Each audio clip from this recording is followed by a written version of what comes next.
I've been using... I don't know why I'm talking right now, because I don't think anyone's here yet, but I'm gonna have to go to my app to see. Let's be social. Turn that off. Turn that off. Twitch.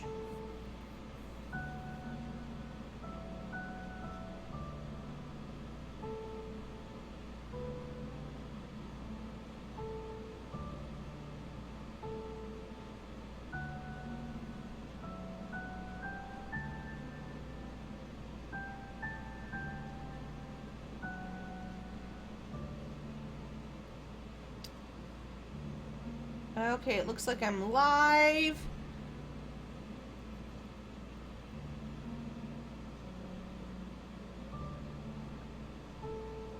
Okay, cool.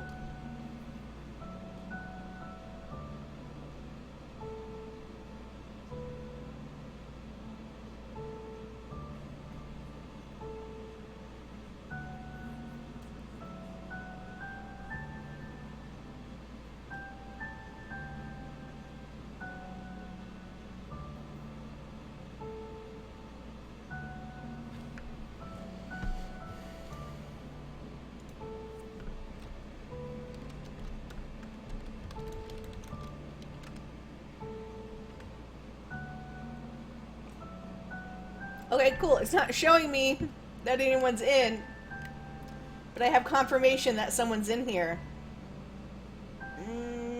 Love it. Love it, love it, love it. Okay, I'm gonna give it just another minute or so, just for people to come in if they want to come in, is my plan. Let me know how it looks. If anything looks weird, I'll try to keep things up to where they make sense. Let's move this up over here.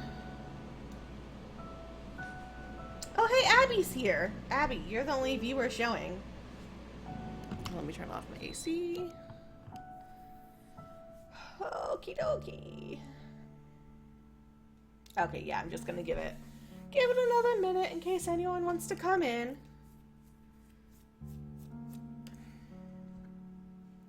Yay, looking good, says Abby.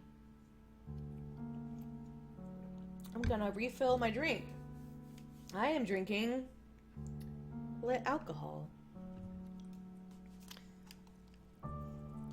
Because today has been shit.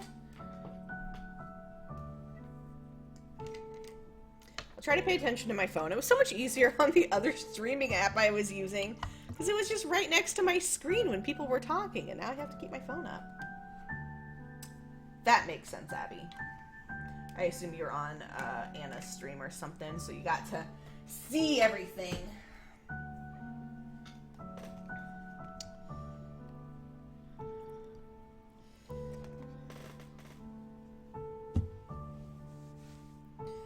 Okie dokie.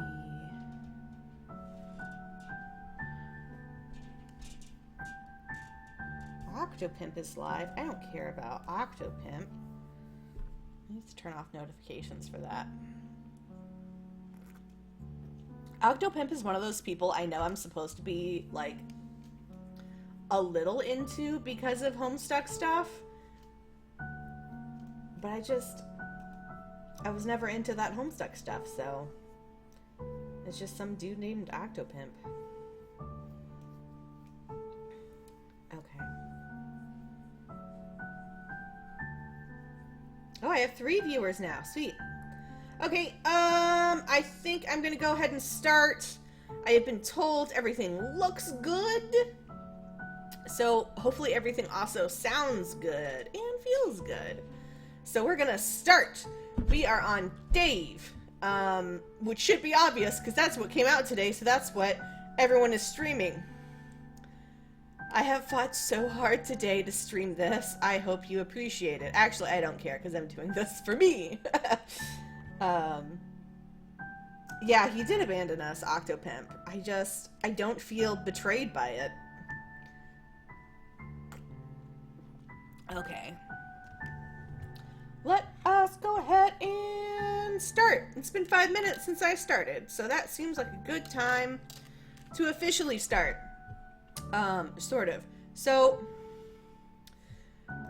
I guess the game reset, because, like, my settings had reset, and then my, my chum roll reset, so I'm gonna have to go back and get these, achievements, if I care about them. So, that's how it goes, I guess. I don't super care, though. Okie dokie, let's start. I'm very excited for this because I love Dave. I love Dave so much, and I love saying the things Dave says. And I get to do that a lot in this route. And I hope my throat isn't too sore because I was very mad when I was driving and talking to my mom today, so I yelled a lot, and now my throat's sore. Okay, we'll see how it goes. I have my alcohol, which is definitely good for throats. I should have gone and made myself tea or something. I actually got Keurig teacups. Haven't used it yet. Oh well. Okay. Enough yapping. Let's get on to Dave, A King's Feast of Ass. I forgot that's what it was called. So the big first thing to notice here is we're only getting one route this week instead of our usual 2. Well, I say usual, even though this is only PesterQuest's second week, but keeping in tradition with Friend Sim, we would be getting 2 routes, but this week only 1. So I kind of talked about last time, and on my my Saturday episode, fucking gnats trying to get up in my alcohol. Anyway, how PesterQuest has been like kind of thwarting some of the things we usually expect from Friend Sim, like how Rose's route didn't have a quick end, despite having 2 beginning options. So maybe this is just another thing for that, where we only get 1 route a week after the first 2. Or I don't know. Theorizing about Homestuck is so hard because every time you do, something else happens that you didn't expect, and you are shown for a fool. But that's just how it is, being a Homestuck fan. Okay, now that I've talked for, like, nothing, let's for real start. Oh wow, this music is loud. Let me turn this down. Let me know if at any point the stuff's too loud for you, or if maybe I just have to turn down my headphones like a smart person. Or if it's too quiet. Or what. Let's be real. As much as you enjoy your new friends, they all seem a little lonely. Like, maybe they don't have any friends besides the one they talk to online. Is online friendship a reasonable alternative to a more traditional face-to-face friendship? Are relationships, and dare you say families, that you choose not just as important, if not more so, than those you are able to touch and feel? Are you coming for us, Homestuck? I feel like they're coming for us. Also, I forget which button I hit to get forward. Space. Damn, maybe being a little too real. Oh, also, I'm not sure I mentioned this in my previous streams, and I totally forgot to mention this on the bonus episode, but Andrew Hussey wrote John's route, and Aisha Ufara, is it Ufara or Ufara? I think it's Ufara, wrote Rose's route, and this is, and Dave's route was written by James Roach. Just as a heads up for everyone, so everyone is well informed about things, and maybe I'll remember to mention it this Saturday. You decide not to think about it too hard. But if you're being honest with yourself, maybe you aren't terribly interested in the greater context of found family and interpersonal relationships in the instant message era. You've got a fever, and the only cure for this disease, called friendship, is to mildly inconvenience a few teenagers. As much of a delight as it's been to make a young boy face his existential future, rob a woman of her booze stash, and then self-reflect about the value of contextual relationships, it's all felt a little heavy-handed. What you need is an emotional palate cleanser. There are 2 kids left on this tour de force, and both sound like they'd make exquisite friends. Time to go full-on easy mode here. You've heard so much about this guy, you feel like you got this one in the goddamn bag. With confidence, you zap yourself onwards. What am I looking at? Oh. You're already here. It's Mr. Eyebrows himself. Up on the roof. Whoever here is, it is blisteringly hot.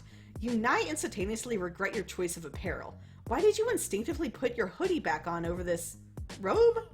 Gown? I can't wait to see people's art of that. You the mailman or male person? This must be Dave. Rose mentioned he talked a lot, and as you start to explain, it becomes apparent he is having this conversation at you, not with you. Wow, it is unbelievably humid. Person adjacent. Anyway, Egbert told me you'd show up eventually. Which I never doubted for a second, since one of the core tenets of the United States Postal Service is that you visit 4 extremely specific and spread out teenagers while sweating all over yourself. Practically a crime to not be increasingly moist while out here delivering letters on the roof of a skyrise. Which, as you know, is the most effective and legal way to drop off the post. Clamier than a New England potluck and wandering around on the roof. With no package.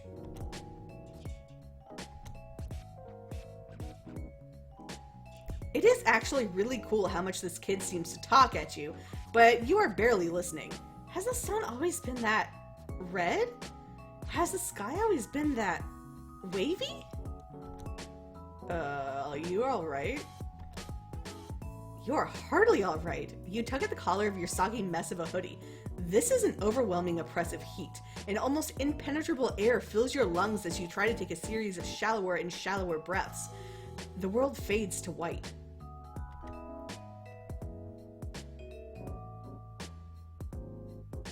There is so much to look at here. Okay. When you wake up, you're sitting propped up on a cheap futon in front of a large television. A rough approximation of a person does an elaborate series of controlled falls culminating in what you can only describe as skateboarding for assholes. On your left, Dave exists in a quantum state that is both somehow sitting and laying down, but also neither. With the precision of a Swiss watchmaker, he deftly presses a series of buttons that makes the awful polygon man on the screen T-pose and fall face forward into the ground. Seconds later, his skateboard flops helplessly next to him. He doesn't look away from the screen as he speaks. So, I guess you lived. It's not that I'm invested, but John might be sad. Classic John. You try and emulate his incredibly casual body language as you slide your body down the futon. Your legs already barely reach the ground. Yeah, that guy's a dork, but I taught him everything he knows. You ask him if he taught him how to be a dork. You affect a completely uninterested face as though the sickness of your 3rd-degree burn is not the single most exciting moment of your entire life. God damn. Owned in my own home. Owned within an inch of my life. I'm on the edge, reaching out that hand of friendship in this chucklehead long live the king's knee. Thousands of gazelles trample my useless body as Jonathan Taylor Thomas's persona watches on. Who will raise Simba now? Who's going to teach him about combat? Philosophy. Life. By the way, put your nasty sweatshirt in the shower. Okay, which is gonna be the quick end here. Who the fuck knows? This is Homestuck. So I'm just gonna go with the top option, and also I loved that animation. The shower? What? The shower? Yeah, it smelled, so I tossed it in there. Ran the hot water. You can thank me later. Won't someone need that? You don't want to put anyone out. You've already taken up so much of their hospitality. Also, you don't think that's how you're supposed to wash clothes. Nah, my bro's out for a while. It happens sometimes. Probably puppet related. He avoids the laundry minefield by opting for the nuclear option. Though you guess that makes sense. There are a lot of puppets around, which strikes you as extremely normal and reasonable and not even a little whack. Yeah, puppets rule, end of story. Shit, close the book on that one. Time for Betty Bye, kid. Little man about to get his 8 to 10 on... oh my god, Nets.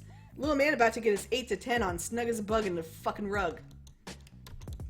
Tucked the fucking tight as can be on his way to Slumberland. Nemo who? Never fucking heard of him. Shit, hold on. He sits up to finish... he sits up to fish something out of his pockets. Ah, a phone. He gets a phone from his pocket. You're not sure what you were thinking. As a perfectly normal human being from a 100% real and tangible Earth, you know what a cell phone is. What is that, a first gen? Yikes. He ignores your jab and you pretend not to be reading over his shoulder, though it probably could not be more obvious that you are. Hi, did you meet the mailman? My guy, we have gone over this time and time again. How do I put this in terms you can understand? Have you ever met a mailman in your life? Even in that shitty Costner flick you love, the dude has the decency to at least wear the outfit. Haha, I knew you watched it! No, I'd never waste my precious time watching even a single one of the Z-like garbage you try to wreck me. I'm just stating stone cold facts.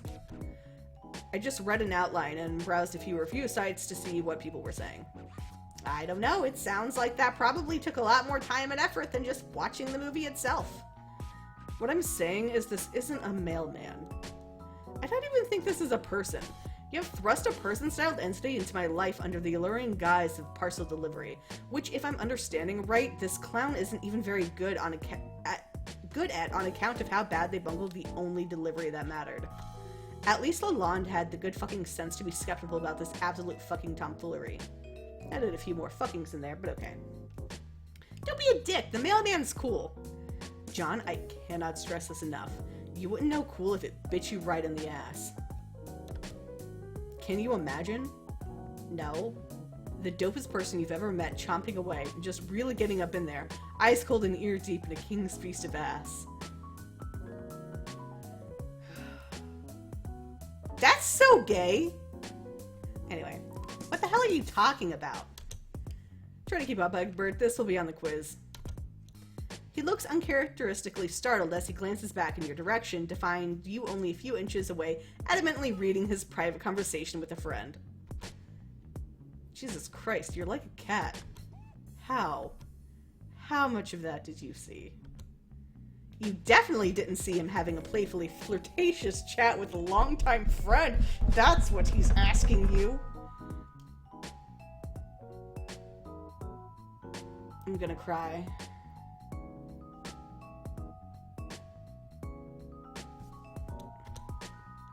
Dave desperately tries to refocus on his game hijinks.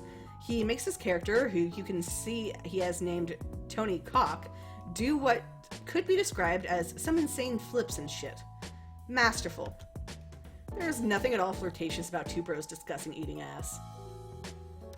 Just being straight as two arrows who are also straight. I mean, how would that even work?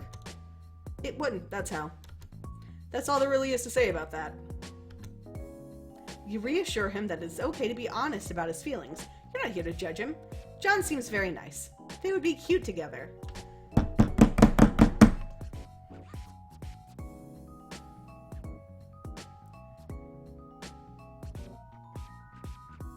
Okay.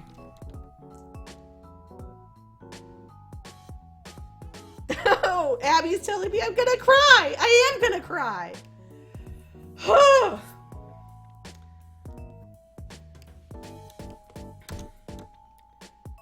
Together. Like how? No, don't tell me. I actually don't give even a single shit about this line of thought. You might not have picked this up, but I'm definitely 100% not a homosexual. Okay, are you stealing lines from John now? Pretty much crawling in moist, voluptuous hose on the regular. You're 13. Wait. Hoes are real? Hell yeah, hoes are real. And they're damp? Shit, it's like I gotta start at square one with this hapless asshole. What school did you go to? The utter astonishment you feel at this earth-shattering revelation sends your consciousness for a spin, but you manage to steel yourself. This isn't your first tough customer. You tell Dave that hose is a gender-neutral term. Anyone can be a hoe if they believe in themselves. Hoe-like behavior knows no limits, no master. Hey, did I ever tell anyone that I love James Roach? I don't think I have. Despite just learning they were real mere moments ago, you are confident that to be a hoe is to be free. Oh, that's pretty dope, I guess. It's not. It's not like I've never thought about it. I mean, for the ironic payoff, obviously. Can you imagine the look on his face? His best bro coming up to him with some dire news. I look up at him, eyes red with tears as I put my hand on his shoulder and say, John, not to alarm you, but I'm gay now. Your clueless dipshit wiles have finally won me over. No, that sucks. His speech has become even quicker than normal as he stands and paces frantically around the apartment, completely abandoning his poor toning. I mean, and this is purely hypothetical. If I liked anyone... Oh my god, this Sprite! Which I don't on account of being too fucking smooth to tie myself down. It would probably be another one of my friends. You don't know her. She's not from around here. So that basically means I can't have a thing. A thing. For John. Oh my god, this Sprite! Who does the Sprites on this? Case closed. By unanimous decision, the jury finds in favor of the defendant. Me. It seems to you like he's got a lot to think about, and maybe this is a little heavy for the first meeting. You already feel emotionally exhausted. No fucking way we're in this for the long haul, partner. Oh, we're entrenched in this shit. You and me are fighting on the front lines of isn't he World War I. Sometimes punctuation is good, and I'm tired of this. Troops are spilling over the embankment, armed to the teeth with various literature and pamphlets. I'm already learning so much about myself. Oh. Is that good? The enemy is at the gates of my sexuality, and our air support is nowhere to be seen. If I don't make it to tell my wife, or maybe husband, I died like I lived, completely baller in every conceivable way. This conversation train has not just gone off the rails, but it is crashing headfirst into the nearest village. Just some unsuspecting hamlet fallen prey to this out-of-control ride. This is no longer a conversation you have any say in. You desperately look around the room for anything else to talk about. So, puppets, right? Oh, no. You fucked up, mailman. You opened the floodgates of introspection. We are balls deep in the discourse waters, and there's nobody to blame but yourself. He stops pacing to look contemplative. Why did I say it like that? Contemplative. His voice lowers to a mumble. Is he still talking to you? Does he still want to talk to you about this or not? It is nearly impossible to tell. Now, okay, hear me out. Do I have to come up with a gay name now, or can I still be Dave? I'm thinking Gave, but let's not kid ourselves. That's the amateur choice. Obviously, my full title would be Gave Strider Dick Rider. Okay, that's enough. There has got to be a better way than this. You are so tired.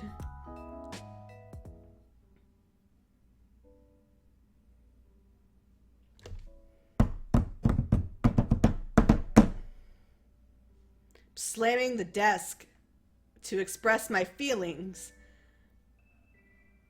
MSPAR is weak. Stay there and listen to the gay feelings.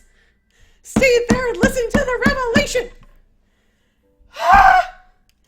John Dave! Is there even a point to the rest of this route? I feel like this is the best ending, right?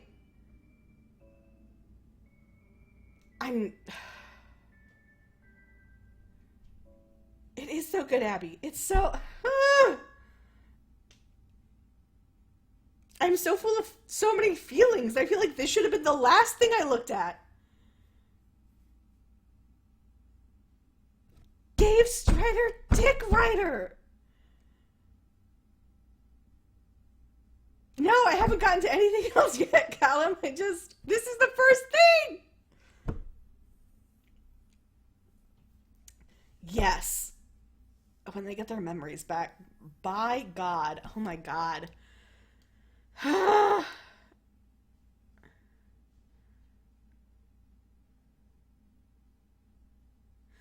don't know what to do. I have to continue. I have to do more. Oh, this was just the first bad ending. There are 2 more endings.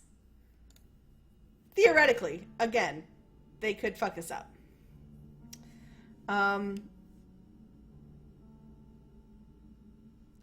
really just having a hard time going through with this. I am very happy.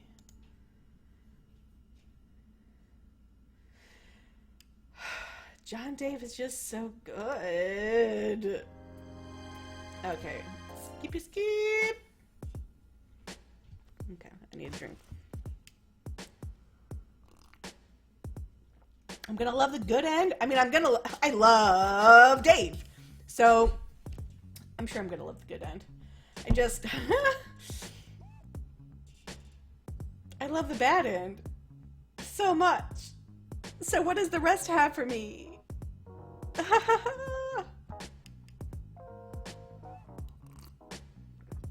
Okie dokie. Let's continue before I die. Okay. So, BD Dub, I put your nasty sweatshirt in the shower. Dope. Dope. You are definitely the sort of person who says dope often and casually. Can you tell him, dopely, that you are a person who is not caught up in the small details of decorum or personal propriety?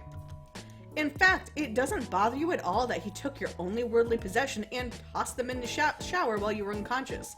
What's that like corpse looting among bros? Okay. While it dries, you can wear one of my bros shirts. He usually has a fresh stash hidden in here. Dope. Tight, sick, nothing weird about hiding some shirts in the living room. Just gonna have a look-see. Holy shit, there are a lot of puppets in here. Yeah, dude, puppet zone. Enough said. My bro's got the market cornered on puppet-based endeavors. Backed up against the wall like a feral beast hissing for more plush-oriented content. Little guy is probably just scared. Just wants to protect its nest and mouth-to-mouth feed its babies. Only the choicest puppet smut for a reasonable fee. What the fuck does any of that mean? You look back to Dave, but he's on his phone. God damn, that is so cool, actually. Excuse me, I keep burping at you because I'm drinking. There's something weird about this whole setup that you can't put your finger on. For one, you can't seem to find any secret shirts anywhere. It's all just puppets and plushes and DJ equipment. Oh my. Yeah, with my bro, you have to think of the potential ironic payoff. The potential for ironic payoff. That guy's always one step ahead. Just when you think you've got it figured out, it was all just some trap to make you think you'd gotten his goat. But that goat is long gone. It makes you think maybe there never was a goat. Maybe it was just some other barnyard animal all along. You've been duped into looking for a giant goat. Looking for a giant goat. Where did I get giant? Looking for a goat like some dumb asshole. Or maybe the goat gets you, really subvert the whole thing. You take a second to wonder if he's really using the term ironic correctly in this instance. By dictionary definition, yes, a goat getting you is the opposite of how the situation should go. Thank God you settled that. As you are about to reassure Dave that this joke tracks, and you catch some movement at the corner of your eye. Was that a camera? It couldn't have possibly been a camera. Oh, nope. There it is again. There is a camera coming out of the ice dispenser.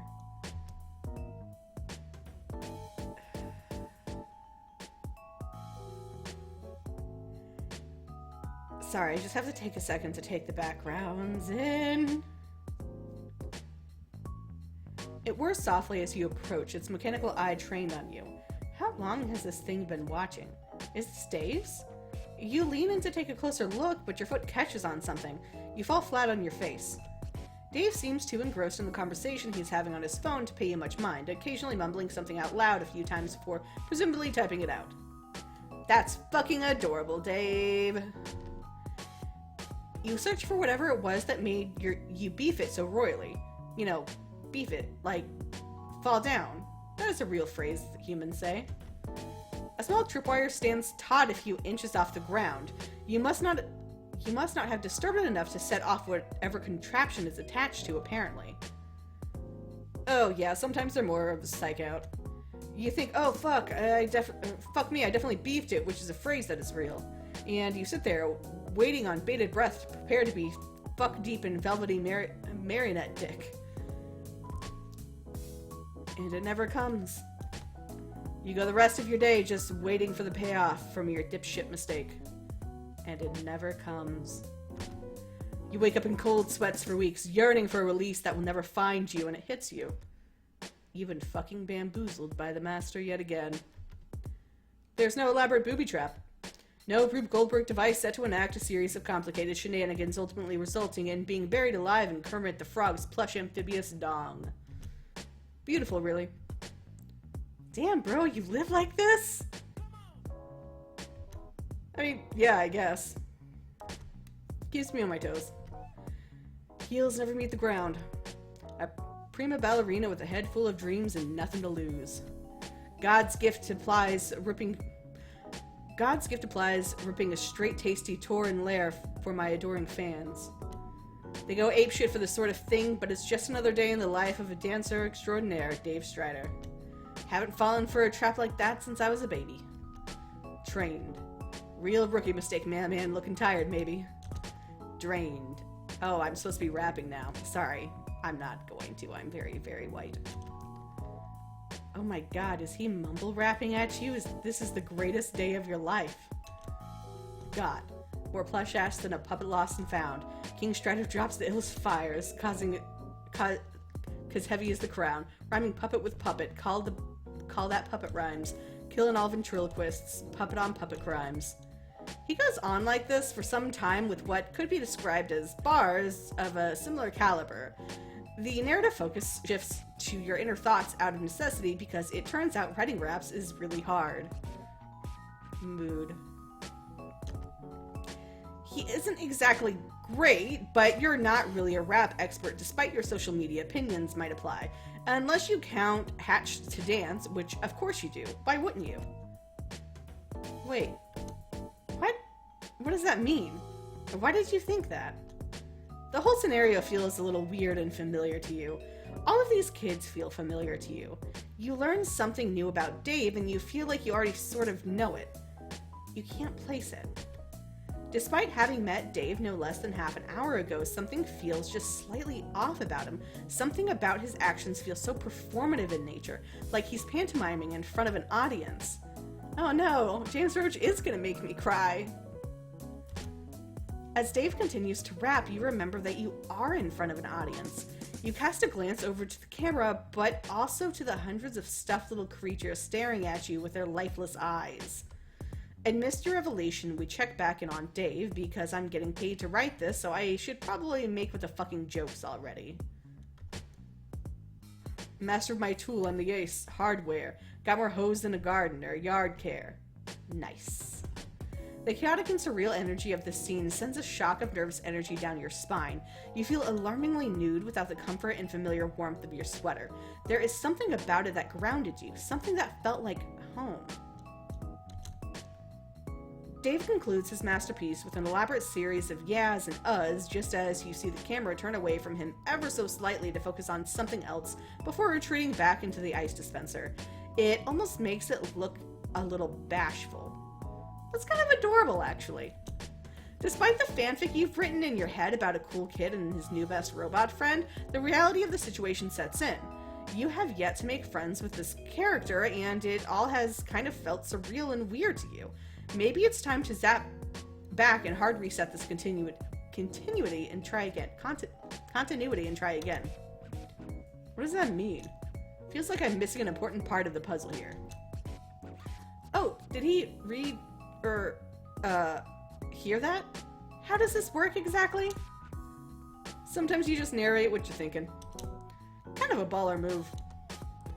Why has nobody called you out on this before now?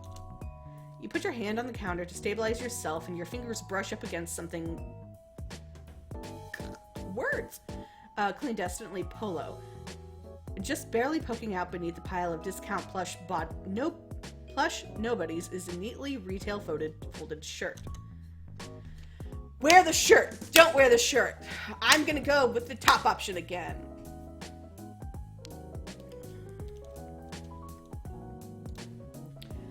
Obviously, you're going to put the shirt on. You don't want to be the only one not wearing a cool shirt. Do you need some privacy? I'm not sure where one layer of you ends and the other begins. Doubt the audience cares. What? Oh, you guess being on camera like this is kind of fucking whack, you say so pointedly. Your sprite even shows up on screen for a second. Yeah, that's right. We went all out for this one. You were wondering if there was a place here that wasn't under constant surveillance, like how does this kid take a shit in peace? You know everyone's thinking it. Dope line of questioning that I'm sure the public at large is eager to know the answer to, but my room isn't wired up, no.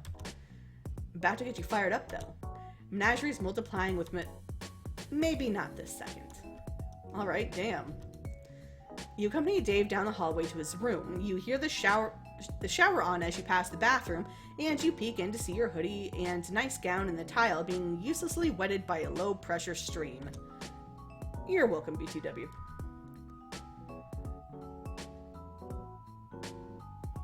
Oh, Abby has to drive. Bye, Abby, even though you're probably driving by now. Dave motions you to go in first, giving you the privacy you need to change into an extremely starched polo shirt and nothing else. This collar will not go down. This is absolutely what someone in 2009 would think is fresh as hell. You look around the room for a bit. There are so many things in here. This would be a 13-year-old's wet dream, but to you it just seems a little much. It feels like this is a bunch of things someone thinks they should like. Let the fan art reflect that you put on the shirt at this point. There isn't a mirror in here, but you can tell that this is someone's idea of a look. The door opens and Dave is standing there, but not walking in. He's just leaning up against the door frame sipping a juice. Where'd he get a juice? What the fuck? Hallway juice, my guy. Hallway juice. What, you don't keep foodstuff stashed around your house? What do you do when you get hungry? No, that's not it. You mean you usually keep it in the fridge or whatever. Too obvious. Somebody help this useless clown. You assure Dave that you have met many clowns in your day and only some of them were useless. Name one. You can't. Why did you say that? Clowns are awful. Everybody knows this. Guess he's got you there. You know, despite the overwhelmingly plush decor of the rest of the house, there's a distinct lack of puppets in here. That's more my bros thing. Not that they aren't deliriously sick. Just a whole hospital ward full of the illest children you've ever seen. Each one more up to pup than the last. Up to pup? Yeah, pup. Like puppets. You're gonna be honest, it doesn't really seem like his heart's in it. What do you mean? Well, it's just that he doesn't really seem to be all into the puppets. Feels a little performative. Well, I guess I got my own stuff I'm into. Like, if I were to rank it 1 to 10, I'd say puppets are probably a solid 7. You got this kid on the ropes. Just one more push. In fact, you'd even go as far to say that the puppet thing sort of sucks. It is extremely weird. The cameras, the hiding things like an animal, it all seems a little, you know, whack. For a while, he just seems to look at you, almost as if he's sizing you up. There's a long stretch where Dave doesn't break the eye contact with you as he finishes his cute little juice and crumples it up. He takes an ambitious shot at the trash can and misses by about 7.5 feet. Damn, I could have sworn I had game. You're throwing me off, mailman. Yes, that is correct. You are a faithful employee of the Postal Service. I mean, I definitely believe you, but let's say I didn't. Let's say I had a cool friend who, even though they're too cool to care about details like this, if they were a little skeptical of this whole situation, maybe they'd want some proof you were who you said you were, before they let you get any closer to their friends. Just throwing that hypothetical out there. What proof could he possibly need? Say the oath. What? The oath. The mail oath. Look, the thing about that is, I mean, unless you aren't really a mailman. Behind his sunglasses, Dave's eyes shift ever so slightly to what you might describe in a less immediately harrowing situation as a moderately priced-looking mall katana mounted to his wall. You realize that maybe now isn't the best time to come clean about your impeccable ruse. You can't believe you have managed to put yourself in mortal peril yet again. You wordlessly chuckle and shake your head. Oh, the situations you get yourself into. Ha ha! Dave, not privy to your private thoughts for once, looks on. Why, of course you can recite the mailman oath, you say, with a confidence that is as misplaced as it is unfounded. You perk up. Now is your time to shine. Maybe it's the popped collar, but you are feeling good about this one.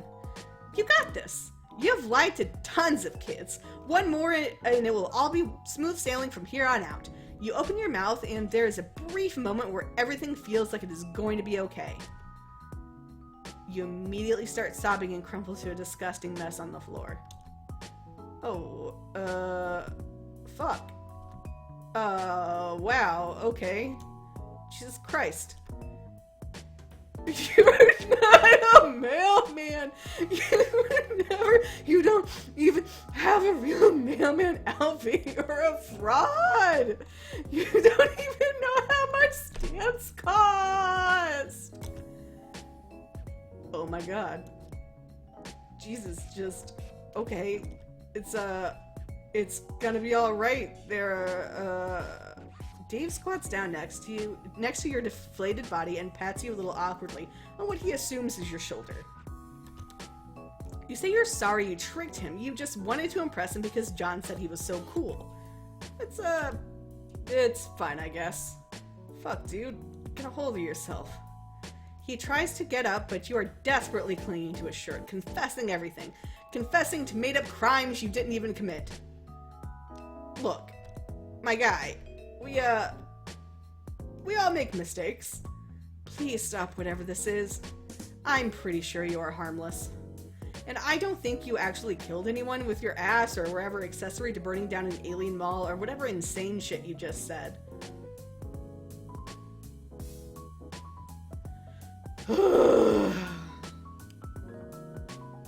James Roach!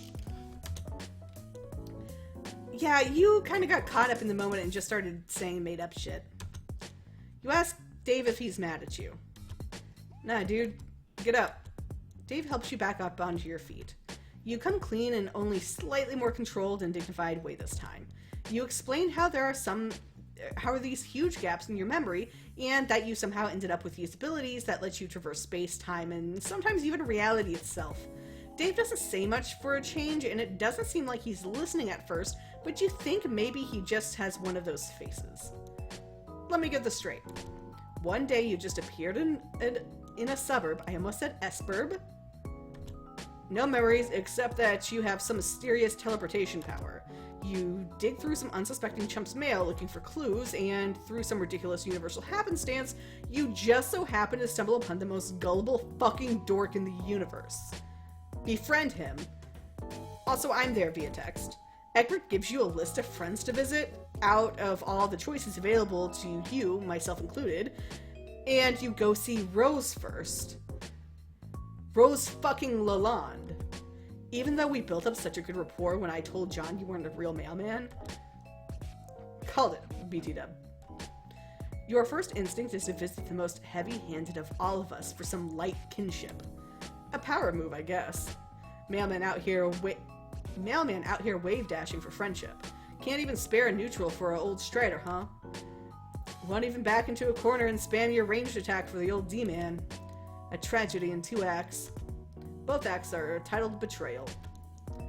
You definitely understand what is being said and absolutely don't have to ask your friends what some cool video game words are. You are 100% not pulling the boldest "How do you do, fellow kids?" the world has ever seen. Besides, is that really the thing to be focusing on right now? You fucking wound me, Mailman. Of course it is. Nothing is more important to me than this. They say that most humans only use 10% of their brain. That's because I'm using 90% of it to think, how dare you. So anyway, you can really go anywhere. See anybody you want. Sounds nice. For all but a moment, the act drops and you see the corner of his mouth tighten a little. The fading afternoon light filters through his sunglasses at just enough of an angle to see his eyes shift ever so slightly toward the window. These subtle movements would surely be lost on most. If you weren't so focused on trying to read him, or even just slightly further away, you may have missed it yourself. There was almost a loneliness in his voice. It might be hard to live here by yourself, so far away from the people who care about you. It's possible that you have been so focused on trying to blindly make friends that you've forgotten that in front of you is a real living person. You can't help but wonder if there's something you can do. You said you can take people with you, right? Like, if you could teleport John around. Would that work with anybody? This is it. The path to this kid's heart is clear as day. Fuck what you said just now. That friendship juice is so close you can practically fucking taste it. You try not to look excited, affecting Dave's cool persona as you say, "Fuck yeah, you can take people with you." You scope out your fingernails because for some reason that is what you do when you're acting cool. This works to the full extent it can, coming from someone who, not but 7 minutes and 32 seconds earlier, was rolling around on the floor, damp with her own tears. Did he have someplace in mind? Yeah. I mean, I got some ideas I could bounce off you, I guess. How do you feel about... Shh. With a swift finger to his mouth, you cut him off. He doesn't seem to like that very much, but you still consider it a successful maneuver. There's no need for words between friends. You know just where he wants to go. That sounds wrong. Just think really hard about it. Think about where you want to be, Dave. Think about what is important to you. Think about what you really want. It'll be more magical this way. Friendship is magic, after all. You just made that up right now. Don't look it up. Damn, guess that's true. He closes his eyes and you put a hand on his shoulder. This is it. Putting your trust in the magic of friendship, you focus on the power externally as much as you are able. Flashes of distant but somehow familiar imagery course through you. The quiet stillness of the suburbs, the smell of the forest, the heat of an apartment rooftop, the ocean breeze. You extend it outward as much as you are able. This is his rodeo. You are merely the... vehicle? Oh no, I actually saw a screenshot of this, but I didn't know what it was, so it doesn't count as spoilers. Except for this over here is apparently Aisha and their girlfriend being stared at by E-boy Andrew Hussey. From what I remember. What the fuck? Oh, fuck yes. The two of you stand near a sign that says, "Please wait to be seated." A very cheery hostess has a brief exchange with Dave and ushers the two of you into an open table. Oh, hell fucking yes.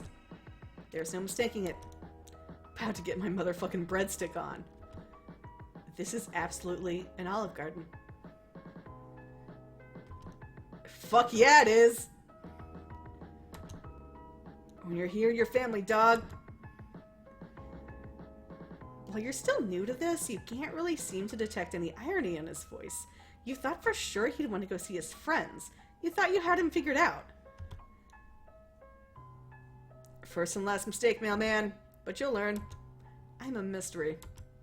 I got that history. Fucked with the plot. My flow's so hot they leave you looking blistery. Racially ambiguous. My rhyme's contiguous. But the OG with my homie where the breadsticks are continuous. You know what? Fuck it. You just let it go on for a while. You don't even know if that last one rhymed, but fuck if you aren't charmed by this little bastard. Aren't we all? You lean back in your chair and just absorb it all, sitting in the worst restaurant imaginable with your new rapping teen friend while the other patrons do their best to ignore his incredible rhymes. After a short while, Dave abruptly stops freestyling and you open your eyes. Oh, fuck, you know what time it is? No, your Sprite doesn't have a watch drawn on it. It's breadstick 30, no watch necessary. Fuck me, I love breadsticks. I never talk about it.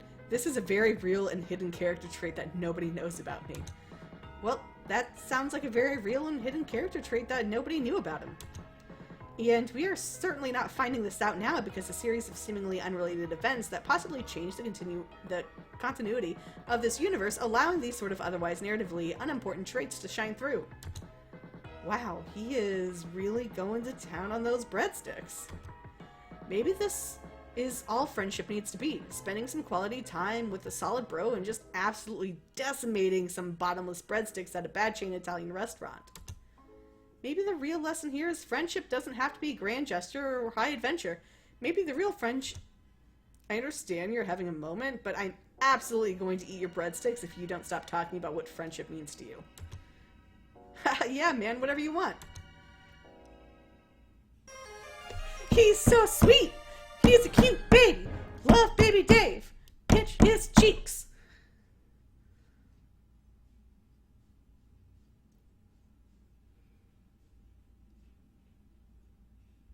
I love Dave so much. Dave! Okay.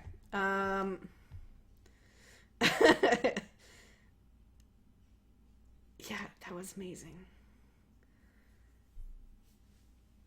It's so fucking good.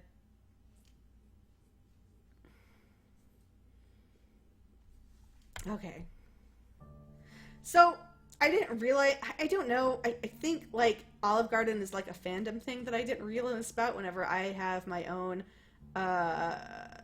Dave Cat fic, where Dave randomly takes him to Olive Garden because he thinks that's a fancy restaurant. But apparently it's a thing. Okay. Let us... I don't need to, sit and absorb quite as much as I did previously. So I think I can move on to the next one after I take a drink. Fucking gnats, get away from my drink.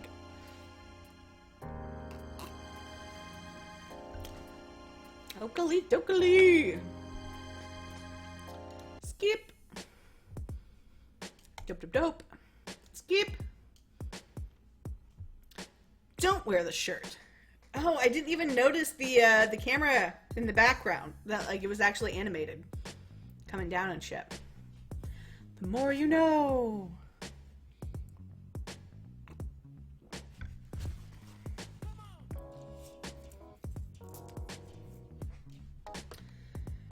Okay. Don't wear the shirt. Actually, you think you're fine as is. No reason to shake it up with yet another outfit we'll have to eventually pay someone to draw. Let's take a second. Reel it in for a little bit. What the fuck is going on here? Isn't this, like, really messed up? No, what's messed up? No, what's messed up is how you deny my hospitality like this. I've used someone else's property that you can have that you have to find hidden among countless lifeless puppet corpses. And this is the thanks I get? Real cold, mailman. Damn, maybe I'll wear this shirt to protect me from this chill. Ah, enough, okay. Like, why isn't he in school? It's the middle of April. It's spring break, bro. Besides, only subscribe to the School of Hard Knocks. Also, several YouTube channels and periodicals. So, pretty sweet deal over here, actually. You know, he isn't really like this. You know, he doesn't like living like this. Oh, damn, is that true? What am I like? Apparently, we forgot the foremost expert in Dave lore here. PhD in stratodynamics. This is the first day of school, and I'm here in class eager to learn. Got my pencil out and my freshest fit on. Got my dope new Trapper Keeper with the Lisa Frank dolphins on it. You're too old for Lisa Frank, Dave. Not too old, too young. Opposite of what I was saying. Look at them smiling. Look at them on there smiling like assholes. Only blue one blue, one... Let me read. One blue, one pink, so we know it's not gay. Poor bastards don't know they're a cartoon. Saddest story I ever heard. The little camera switches its focus from Dave back to you, gauging your reaction. Ignoring it, you assert that you aren't trying to say you know him, just that... That what? Okay, clearly you've struck some sort of nerve here, but no, we're good. Tell me more about my situation. You really have been spending time with Rose, haven't you? Got me all figured out. Don't worry, if you gotta look at the Wikipedia article for abandonment issues or whatever, I can't wait. Or I can wait. Despite how flat his voice is coming out, his body language has made a telltale shift. He's standing leaned up against the back of the futon. His hands are in his pockets. It would almost seem like he was sulking if you weren't so convinced he wanted to kick your ass. At the edge of your vision, you sense some movement. You didn't catch it exactly, but you're convinced it was there. You look over there and there's nothing to be seen. Perhaps another hidden camera? There is something unsettling about being watched this whole time. There it is again! Every now and then your eyes catch the faintest presence of something moving just out of sight. The whole place feels like it's faintly shifting around. Amid scanning the room, a particularly fucked up looking puppet catches your attention. These little shits are everywhere, but this awful little man's stare stops your heart for just a moment. Its cold eyes pierce you. Its plastered smile judges you. You look at it as briefly as possible, if for no other reason than to note how unsettling it is before looking back to Dave. You... What the fuck? What? Oh, that's just Cal. Cal's the realist. He certainly seems real to you. You could have sworn he just moved around on his own. Haha, yeah man, he does that. Don't think too hard about it. Or don't think about it too hard. See, this is what you mean. It's not that deep. Look, I know you got some hero complex or something. I'm gonna swoop in and save these kids from themselves. Well, bad news, kid. That's not what this is, and heroes aren't real. John, I understand, but fooling Rose too? The insane tricks this guy must have pulled. Dave has shifted his weight forward, while his voice has not risen above a low mumble. This is enough of a tell to know that maybe you should back off. This friendship thing is tougher than you thought. You're still on about that, huh? Look, I'm no expert in friendship, minus the fact that I absolutely am. But you ever think maybe coming into someone's home and fucking with their day-to-day life is a little rude? Just a hypothetical. As per normal, I'm stone cold unbothered by this turn of events. Just a stoic bastion in the... You're sorry, but did he just say stoic? What? Yeah. Stoic, like unmoved. Does he mean stoic? I mean, I guess. Ah, Peas, you've done it now. Ah, Peas? That's hilarious. You weren't trying to embarrass him. Oh, geez. You try and comfort him by saying it's okay if he never heard anybody say the word before. Maybe he's only seen it in text. He frowns and goes quiet. This does not seem to be helping. The kid is completely shut off now. You try and bring up puppets again? No dice. You even pretend to be super jazzed about Cal, or whatever his name was, seemingly shadow stepping around the apartment. Wow, so cool. Nothing. Dave takes out his phone and begins texting. Ah, is that about you? Oh, Beans, is he telling your new friends how much you beefed it? This could ruin everything. Desperate times call for desperate measures, and this is the most desperate time you can recall. A friendship is on the line. Cal continues to phase in and out like a poorly animated anime character moving so fast you can't keep up. You take a few steps towards Dave. You've got to get him out of here, and you know just where to take him. About half a second into your stealth mission, you clumsily step on a puppet and make a pathetic squeak. Dave stops for a second, but after a few moments returns to texting at the speed of sound to whoever is on the other end. Cheese and crackers, you can hear the notification sounds popping off. Whoever it is responding back. You can't waste any more time. You teleport him as silently as you can. Besides you, Cal's disgusting limp body flops haphazardly on top of the shelf. Guess he's done? No time for this. You slowly reach out your hand. Time to get out of here and fix this. A large adult hand grabs you by the wrist. You turn to see it belongs to a muscular man in pointy sunglasses who you wouldn't exactly describe as a twink, and not exactly a hunk, but most certainly not a bear either. In fact, why don't we talk about it for several... Oh, shit! We're getting in on that discourse, huh, James Roach? Huh, James Roach! Before you can begin your extremely important debate, you are flung unceremoniously out of a high-rise apartment complex window. As you free fall, you think, maybe he was more of a twunk.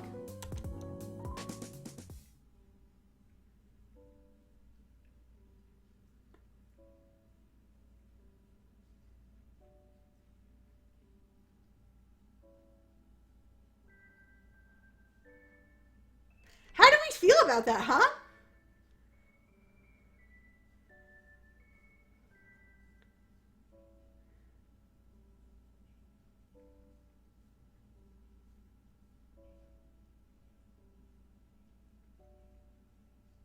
Sorry, I'm just like absorbing.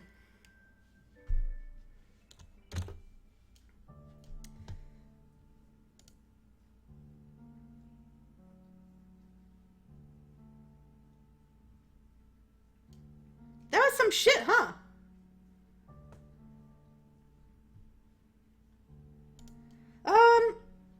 Okay, I guess I'm done. I am going to have to collect my thoughts for my episode on Saturday. Hopefully, actually Saturday instead of late at night on Sunday. I'm not trying to like cheat you guys out of stuff and be like, haha, wait till Saturday to hear what I think. But I'm literally going to have to like think about this and read other people's meta and stuff. Because damn! That was a lot. A lot happened. There was a lot of things.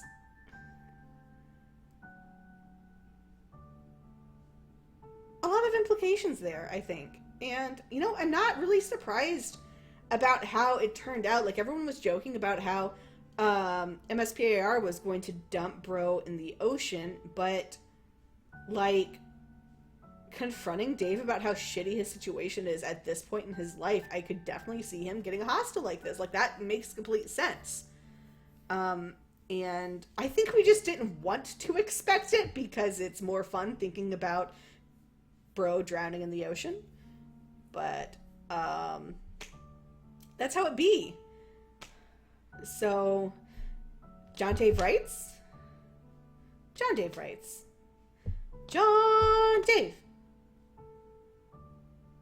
Yeah, I think that's all I have to say about this. I will upload this to my YouTube shortly, probably.